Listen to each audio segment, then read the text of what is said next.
Bismillahirrahmanirrahim. This is about discrete mathematics. इसके कुछ 2-3 lecture basics हो चुके हैं। अब हम इसको यूज़ करने लगे हैं computer representation of A set. उसी सेट थ्योरी को आगे बढ़ाते हुए, यानी कि सेट्स के हवाले से हमने कुछ वेल नोन सेट्स पढ़े, सेट की डेफिनेशन वगैरह। मेथड्स ऑफ राइटिंग सेट्स में से हमने सिर्फ लिखा था सेट बिल्डर नोटेशन, क्योंकि बाकी बहुत पुरानी चीज़ें हैं जो हर बच्चे को आती हैं। बाकी यूनियन, इंटरसेक्शन, सेट डिफरेंस, ये चीज़ें ज़ाहिर है बार बार यूज़ हो रही होती हैं आगे, तो उनको हमने कुछ हद तक एक्सप्लोर किया। और उसके बाद ज़ाहिर है जो दौर चल रहा है that is about computer system. तो कंप्यूटर प्रोग्रामिंग में बच्चे की ज़रूरत ये मस्ट बनता जा रहा है, इसलिए ये आर्टिकल साथ एडेड है सिलेबस में, that is computer representation of A set. Her cheese set पर बेस करती है, तो बेसिक्स तो मैथमेटिक्स के सेट ही होते हैं। हाँ जी, उसमें ये कुछ ना टर्मिनोलॉजी समझा दूँ आपको कि इनके मीनिंग क्या है। ये है स्ट्रिंग या बिट स्ट्रिंग किसको कहते हैं। सीक्वेंस ऑफ जीरोज, ये जीरोज, ये जीरो लिखा है, जीरोज एंड वंस, ये एक लिखा है, या उसमें जीरो आएंगे या वन आएंगे जैसा कि ये है, या जीरो आएंगे या वन आएंगे। इस तरह के सीक्वेंस को हम कहते हैं बिट स्ट्रिंग या सिर्फ स्ट्रिंग। उसके बाद length of this bit string कैसे कैलकुलेट होती है, ये जितने यहाँ जीरोज और वंस हैं उनकी तादाद काउंट कर रहे हैं। ये देखिए, length of the bit string, number of zeros या वंस जितने वहां आ रहे हैं से यहाँ आप नोट कर सकते हैं। ये इस वक्त सेट 1 0 0 1 0 1, ये 6 एलिमेंट्स हैं यहाँ पर, 1 2 3 4 5 6। 6 में से कुछ जीरोज हैं, कुछ वंस हैं, जितने भी हैं ये टोटल तादाद उसकी लेंथ शो करती है, लेंथ ऑफ बिट स्ट्रिंग। और अगर ये 8 बिट्स मिल जाए, हर एक डिजिट एक बिट के लिए यूज किया जाता है, एक डिजिट एक बिट के लिए यूज किया जाता है, और 8 बिट मिलके एक बाइट बनती है। ये जब कंप्यूटर की जो लैंग्वेज है, गीगाबाइट्स वगैरह सो ऑन, ये बस हमारा इस वक्त कंसर्न नहीं है, वो ज़ाहिर कंप्यूटर वाले बेहतर बता सकेंगे। फिलहाल हमने एक सेट को मैथमेटिकली कैसे रिप्रेजेंट करना है, हमारा इस वक्त कंसर्न ये है। ये लैंग्वेज आ चुकी।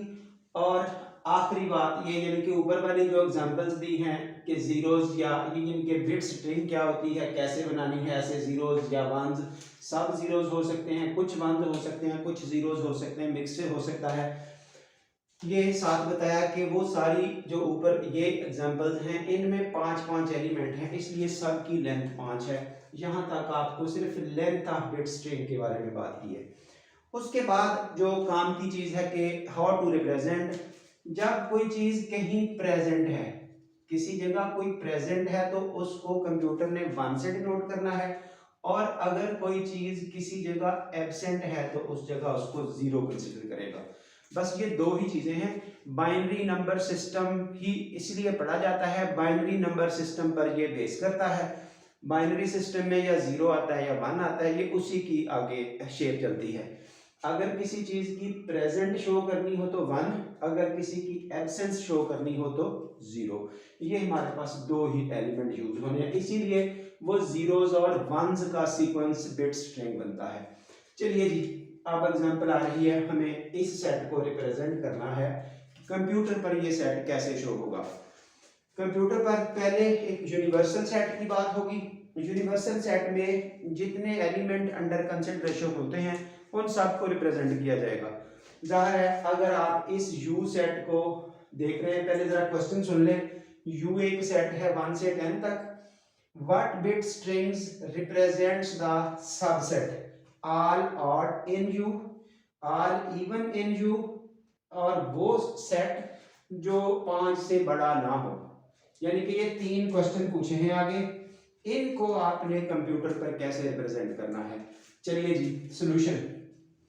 To express U on A computer we have, ये पहले U को रिप्रेजेंट किया जा रहा है। U में टोटल 10 एलिमेंट हैं, 10 की जगह पर, क्योंकि 10 के 10 प्रेजेंट शो करने हैं, इसलिए 10 की 10 जगह पे वंस आ जाएंगे। ये ले सब वंस है। और ये लिखने का थोड़ा सा ना स्टाइल यूं बनाना है, ये 4-4 का ग्रुप ऐसे इधर से शुरू करना है, 4 का ग्रुप लिख के थोड़ी स्पेस दे देनी है ताकि ये काउंटिंग आसान हो। जाहिर है ये रूल है, टेली मार्क्स चलते हैं स्टैटिस्टिक्स की लैंग्वेज में, वो क्रॉस कर देते हैं 5वीं लाइन, वो भी इतनी लंबी काउंटिंग नहीं होती। तो कंप्यूटर में भी उसी तरह का स्ट्रक्चर है, 4 के ग्रुप के बाद थोड़ी जगह छोड़ के आगे 4, फिर थोड़ी जगह छोड़ के आगे, एंड पे जितने बच जाए 4-4 का ग्रुप बनाते जाइए। इसकी भी आगे चल के कभी वक्त मिलेगा मैट्रिसेस के चैप्टर में, फिर समझा दूंगा कि क्या लॉजिक है। हाँ जी, बाइनरी सिस्टम वगैरह जब डिस्कस करेंगे। चलिए जी, ये क्योंकि यू में तमाम एलिमेंट मौजूद हैं इसलिए सबके आपके पास वन आ गए। उसके बाद ऑल ऑड इंटीजर्स, ये ऑड 1 3 5 7 9 इन 10 में से। अच्छा जी, अब देखिए ये तो सब प्रेजेंट है ना, उसमें से ये लेने हैं 1 3 5 7 9, ये 1 के अगेंस्ट, ये 1 प्रेजेंट है, ये आ गया। ये 2 के अगेंस्ट है, ये सेट है, ये एलिमेंट 2 के अगेंस्ट है, 2 इसमें नहीं है, उसकी जगह 0। फिर 3, ये है 3 के अगेंस्ट, ये फिंगर्स को आप क्लियर करते जाइए, 3 के अगेंस्ट ये 3 आ गया तो प्रेजेंट है। आगे 4 यहाँ आना था, वो 4 नहीं है तो इधर 0 हो गया। ये अब 5 के अगेंस्ट 1 आ गया, आगे 6 के अगेंस्ट 0 आ गया, 7 के अगेंस्ट 1 आ गया, 8 के अगेंस्ट 0, फिर 1, फिर 0। यानी कि 1 3 5 7 9 1 3 5 7 9, ये जिन पे गुट लगाया है ये 1 3 5 7 9 है। ये उन ऊपर में से, क्योंकि ये 1 है, ये 2 है, ये 3 है, ये 4 है, अगर हम इनकी बात करें, ये 1 है, ये 2 है, ये 3 है, 4 5 6 7 8 9 और 10, वो इस तरह से है। तो उनमें से 1 मौजूद है, 2 नहीं है, 3 है, 4 नहीं है, 5 है, दैट्स इट। अब 2 4 6 8 की बात हो रही है, ये देखिए यहाँ ये सारे 10 के 10 इधर शो होने हैं, एब्सेंट वो शो करना है जो नहीं है। तो पहला 1 नहीं है, ये 0 आ गया, 2 है, ये 1 आ गया, 3 नहीं है, 0 आ गया, 4 है, 1 आ गया, दैट्स ऑल। ये अब चल रहे हैं 0 1 0 1। उसके बाद सबसेट नॉट एक्सीडिंग 5, 5 से बड़ा ना हो उन्हीं 10 में से, तो 5 से बड़ा मीन्स ये होना चाहिए, तो वो लिख लिए गए 5 तक। और अब ये 1 मौजूद है, 2 मौजूद है, 3 मौजूद है, 4 मौजूद है, 5 मौजूद है, आगे कोई भी नहीं है, तो वो सब जीरोस। जो एग्जिस्ट करता है वो 1, जो नहीं एग्जिस्ट करता वो 0। इनको ब्रेसेस में नहीं लिखना, याद रखें। ये देखिए सेट ब्रेसेस में लिखा हुआ है, यहाँ ब्रेसेस लिखने के लिए वंस अगेन कुछ जगह चाहिए, एक और बिट चाहिए, इसलिए उसकी बात नहीं हो रही, वो शो ही नहीं करना, उसका और वे है। चलिए जी, एक और एग्जांपल जरा अच्छे तरीके से समझा दिया जाए सबको, ये बातें अब क्लियर अगर हो जाए। यू फिर से वही लिया, ए सेट वही लिया, बी सेट वही लिया, सी सेट वही लिया जो उधर था, जस्ट उनके नाम चेंज किए हैं, यानी कि उधर ऑड इवन वगैरह के नाम थे, इधर हमने अल्फाबेटिकली ए बी सी नाम रख दिए, वही सेट उठा के इधर आ गए। अब ये पॉसिबिलिटीज हैं, a union b, a intersection b, c complement like this, ये सारी चीजें डिस्कस करते हैं कि कंप्यूटर पे ये कैसे रिप्रेजेंट होगी। चलिए जी, note the step, A union B. अब ए यूनियन बी एक तरीका ये है, यानी कि हम इसको आसान समझेंगे, ये हमारी आदत है ना कि जो चीज हमें पहले से आती हो हम उसको समझते हैं दी बेस्ट, इसी तरह होना चाहिए। नई चीज को सोचते नहीं कि इसको भी तो चलाया जा सकता है और इजी लैंग्वेज चलाई जा सकती है।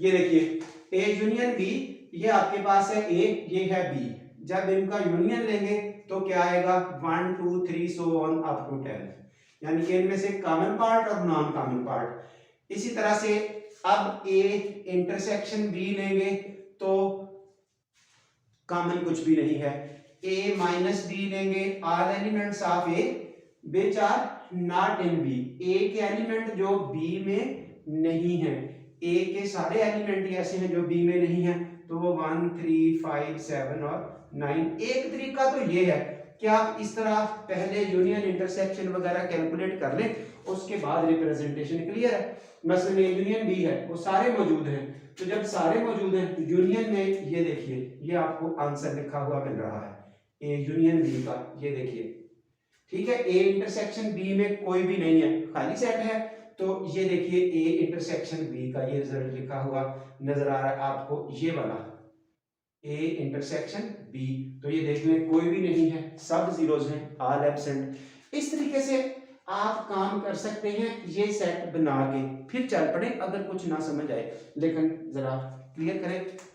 ये देखिए यू हस्बे मामूल तमाम वंस, ए क्या है, बी क्या है, सी क्या है, ये वही है जो हम उधर से उठा चुके हैं, इसलिए अब इनकी डिस्कशन नहीं की जा रही। जरा सिंबॉलिकल रिप्रेजेंटेशन देखिए, ए यूनियन बी, ये आपने ए लिखा, ये कंप्लीट, ये इधर बी लिखा, उनके सेट्स ही उठा के उसी फॉर्म में लिखे जैसे कंप्यूटर में होते हैं। ये यूनियन का सिंबल है, ये यूनियन की जगह इसको आर पढ़ते हैं, ओ आर आर। ये लॉजिकल इक्विवेलेंसेस जो लॉजिकल स्टेटमेंट्स हैं उनमें याद रखने के लिए एंड आर। ये यू के सिंबल को आप थोड़ा सा यूं कर दें, ये यू का ही सिंबल है, ऐसे उसको जरा ऐसे बना दें। इसी तरह ये इंटरसेक्शन का सिंबल होगा, उसको ऐसे बना देंगे ये एंड के लिए, दैट्स ऑल। चलिए सिंबल अब नहीं भूलेगा आपको इस वक्त। या ये यूनियन से आपको पता चल गया, या वो इसमें है या वो इसमें है, तो यूनियन में आएगा। ये देखिए इसमें है, इसके सामने बिल्कुल टैली करते जाएं, इधर है इधर नहीं है तो यूनियन में आएगा, ये इधर नहीं है इधर है यूनियन में आएगा, ये इधर है इधर नहीं है फिर भी आएगा, ये इधर नहीं है इधर है फिर भी आएगा। ऐसे एक एक करके हर एक को टर्न बाय टर्न, जैसे ना इसको इसके साथ, इसको इसके साथ, इसी तरह इसको इसके साथ, वो एक एक करके टैली करते जाएं, पहले को पहले से, दूसरे को दूसरे से। उस टैलिंग में आपको पता चल जाएगा यूनियन का मतलब जो किसी एक में होगा वो इधर यस हो जाएगा। इसी तरह इंटरसेक्शन है, इंटरसेक्शन में क्या किया जाता है, कॉमन पोर्शन लिया जाता है, जो उधर भी हो उधर भी हो। ये इधर है इधर नहीं है तो नहीं आएगा, ये इधर नहीं है इधर है, एक में ही है ना, दोनों में होगा तो आएगा, नहीं आएगा। ये इधर है इधर नहीं है, नहीं आएगा इधर, ये इधर है इधर नहीं है। यानी कि एक चीज जो सिर्फ एक में है वो दूसरे में नहीं है तो वो इंटरसेक्शन में नहीं आएगी। ना होने को आपने जीरो से प्रेजेंट करना है तो ऑल जीरोस। हाँ जी, similarly A minus B are elements of A which are not in B. ये देखिए ए के एलिमेंट देखने हैं, ये ए का एलिमेंट 1 इधर नहीं है तो इधर आएगा, ये तो इधर ही नहीं है, इसको चेक ही नहीं करना, इसको चेक ही नहीं करना, लेकिन जीरो छोड़ना है कि ये हमने यूज ही नहीं करना। ये है, इसके अगेंस्ट ये तीसरा बनता है, ये इधर है इधर नहीं है तो इधर आएगा। चौथा उधर ही नहीं है तो वो चेक क्यों करना है, उसकी जरूरत ही नहीं है, वो छोड़ दें। यानी कि जो चेक ही नहीं करने उनकी जगह जीरोस। इसी तरह b माइनस ए देख सकते हैं, ये माइनस के सिंबल उसी तरह लिखे गए। ये सी कॉम्प्लीमेंट नोट करें, कॉम्प्लीमेंट का मतलब होता है जो असल चीज है वो छोड़ देनी है, उसके अलावा अदर देन दैट वो जो प्राइम लगता है, जैसे Q Q dash non rational, जो रैशनल ना हो। इसी तरह जहां भी वो प्राइम लगेगा तो उससे उल्टा हो जाएगा कि सी कॉम्प्लीमेंट मींस सी वहां नहीं होना चाहिए। तो जो सी के एलिमेंट है वो ये हैं, जहां जहां कोई है वहां वहां एब्सेंट कर दे, जहां जहां कोई एब्सेंट है वहां वहां प्रेजेंट कर दें। तो इसलिए 1 जीरोस में चेंज हो जाएंगे, 0 1s में चेंज हो जाएंगे। कॉम्प्लीमेंट का बस इतना ही काम है। उसके बाद ये सिमेट्रिक डिफरेंस है, सिमेट्रिक डिफरेंस समझने के लिए ये नई चीज है, ये नीचे लिख दिया है, इसका पढ़ते हैं इसको सिमेट्रिक डिफरेंस, सिमेट्रिक डिफरेंस, ये इसका बोलने के लिए पढ़ने के लिए सिंबल है। अब are elements which are in A या in B but not in both, जो या तो ए में है या बी में है, दोनों में नहीं है, यानी कि जो दोनों में है वो छोड़ देने हैं, जो एक में है या दूसरे में वो लेने हैं। समझने के लिए देखिए एग्जांपल, एक सेट में है 1 2 3 4, दूसरे सेट में 3 4 5 6, या वो इधर है या वो इधर है, जो दोनों में आ रहे हैं वो नहीं लेने, जो दोनों में आ रहे हैं वो छोड़ देने हैं, या ए में या बी में, बट नॉट इन बोथ। ये इसकी लिखी है हमने सेट बिल्डर नोटेशन के वो एलिमेंट जो या ए में है या बी में है बट दोनों के कॉमन में नहीं होने चाहिए, वो आपने नहीं लेने जो दोनों के कॉमन में है। तो अब आप इसी तरह या तो a प्लस बी का सेट बना ले पहले, उसके बाद शो कर दे, नहीं तो इधर से भी पता चल सकता है कि जो या इसमें है इसमें नहीं है आएगा, इसमें नहीं है वो उसमें है आएगा, इसमें है उसमें नहीं है आएगा, यानी कि जो दोनों के कॉमन में है वो छोड़ना है, उसकी जगह जीरो लगना है। तो ऐसा कहीं भी नहीं है, इसलिए सब के सब प्रेजेंट है। ये a प्लस बी जिसको कैलकुलेट करना है वो डायरेक्ट भी कर सकता है जैसे ये डेफिनेशन बताई, और ये उसके अल्टरनेट वेज भी हैं। अगर कोई यूनियन और इंटरसेक्शन लेके इस मैट्रिक डिफरेंस को हल करना चाहता है तो वो भी अवेलेबल है। हाँ जी, यहाँ तक का काम सेट रिप्रेजेंटेशन के हवाले से। अगर कोई किसी को मसला हो तो ज़रूर मेंशन करें, और अगर सब ठीक है तो like the video and share with other friends, also subscribe the channel, ताकि ये ज़्यादा से ज़्यादा लोगों तक ये फैसिलिटी पहुंच सके। Thank you so much.